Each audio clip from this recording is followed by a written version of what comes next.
After getting directions from a couple of older students, Tommy finally stumbled upon Transfiguration class. He was both excited and anxious. Penelope had done a good job hyping up the subject during breakfast, but he was still anxious how he would get along with the teacher, Professor McGonagall. When he entered, he scanned the room and saw Hermione sitting in one of the seats. Smiling, he went over to her. "Good morning, Hermione. May I sit with you?"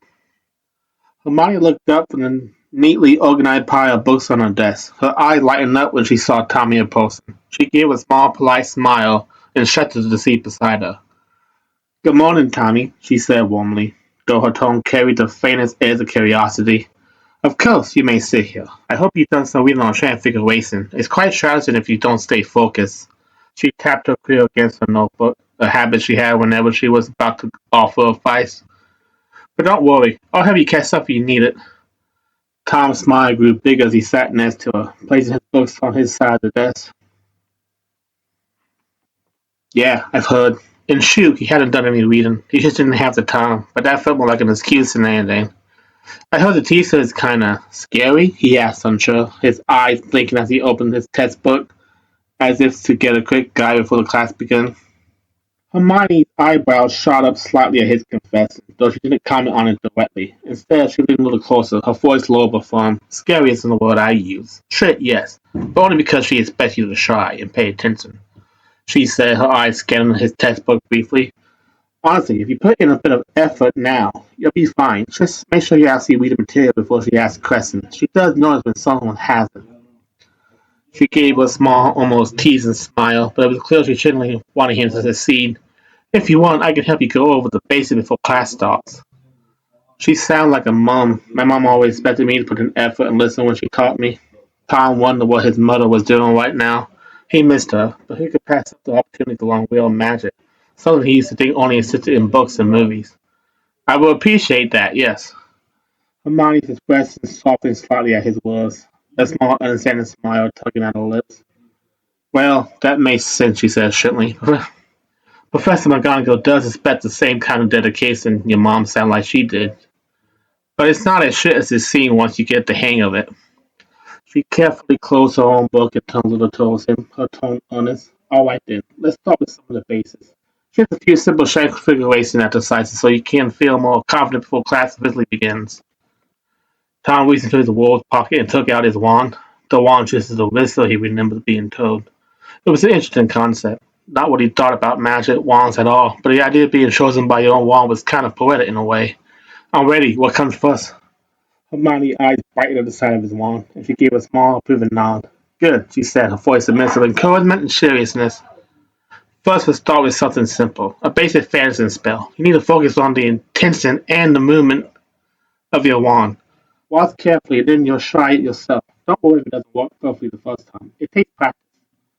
She lifted her wand gracefully and demonstrated the motion, her tone calm but precise. "Ready? Just follow my lead."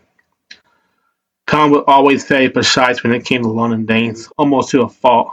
He spent more time copying her movements than actually learning the spell, for good or for bad. He screwed up a couple of the movements, and with his lips it made it hard to pronounce the exact spell. When he uttered it, he made his tie disappear. That's supposed to happen. Hermione blinked, her eyes widened for just a moment before a small, surprised smile turned to her lips. "Well, not exactly," she said carefully, trying to hide a tiny laugh. "But technically, that is a transfiguration. It's just what's in your tie I expected you to vanish." She quickly waved her wand and muttered a quiet spell, making his tie reappear neatly. "See, it's all about control, and precise pronunciation helps. But don't worry, that was actually a very impressive accidental result. Most first you can't even get anything to disappear." She gave him a reassuring nod. "Now, let's try it again. This time, focusing on the intended object." It was a good thing Hermione was already brilliant. Relieved to have his tie back, he didn't want to know how the professor would react if he didn't have his full Ravenclaw uniform on his person.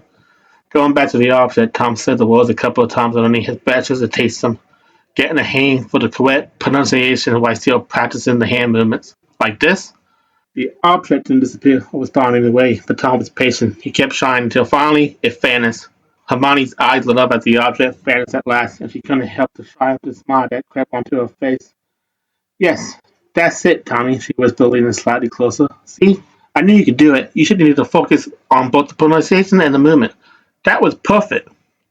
The classroom was unusually quiet as the first heels settled into their seats, every pair of eyes fixed nervously on the tall, stone figure at the front. Professor McGonagall stood wizardly, wand at her side, her sharp green eyes surveying the class.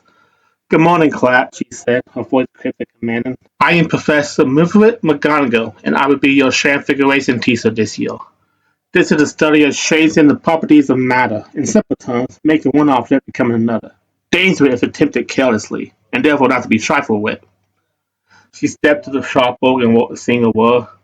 "Inanimate consumption." "This is a basic fantasy spell," she explained. "It will allow you to make small objects disappear. Persistent in everything. Focus your mind on the object, focus your wand, and say the incantation clearly. Remember, attention guides magic." McGonagall walked slowly before the walls of desk, her gaze piercing. "First heels, I expect neatness, attention, and proper wand movement. Improper technique can be unfortunate." Her eyes lingered on the student, nervously fiddling with the wand. Now she continued lifting her own wand with practiced ease. Watch carefully. With a sharp flick, she made a quill fast from the desk. Silence filled the room. Observe the movement, the focus, the pronunciation. You will now attempt to spell yourselves, one at a time. Anyone who succeeds will find that the wand has a subtle bond with their intention. Those who fail will do so quietly and without complaint, and will try again. She paused, her voice softened just flashing. Transfiguration is not merely about magic. It is about practice, discipline, and precision. Those who watch will learn nothing. Those who observe and practice diligently will do quite well. Begin." A little murmur spread through the classroom and the student lifted their wands. Hermione sat straight, her eyes bright, and Thomas shifted his grip on his wand, determined. McGonagall's gaze swept the room like a hawk, and anyone caught off task immediately felt the chill of her expectations. "Do not forget," she said in a final stern reminder. "I am always watching. Master does not forgive carelessness." Tom was a bit more confident now than he was when he first entered the room. He had already made one object fairness, well, two countenance tie. He was sure he could make a third one fairness. Tom was stubborn to a fault. When he tried something, he obsessed over it until he either did it or assaulted every possible object that he could. He didn't know it yet, but that determination would do well at a school like Hogwarts. Inanimate churches. The words may as well have been another language to him, and in some ways it was, as once again the object set out before him disappeared and a smile tugged his lips. He was getting the hang of it. Professor McGonagall's sharp eyes swept the classroom, narrowing slightly as she noticed the object vanished perfectly. For a moment the stone softened, just enough for a small hint of approval to show. She asked, her voice precise, though there was a faint note of satisfaction. "I see you are applying yourself diligently. That is exactly the sort of focus and determination I expect from my students." She tapped her wand against the deck with a crisp flick, and the sound echoed through the room. "Ravenclaw, 5 points. Well done." Hermione's smile widened, her eyes sparkled as she whispered, "See, I told you it would come." McGonagall gaze swept past him, sharp as ever. "Remember, class, skill transfiguration is not a matter of luck. It is patience, precision, and a refusal to give up. Mr. Keep this up, and you may yet surprise me further." Tom smiled big. "So, Professor, Tom Jobe."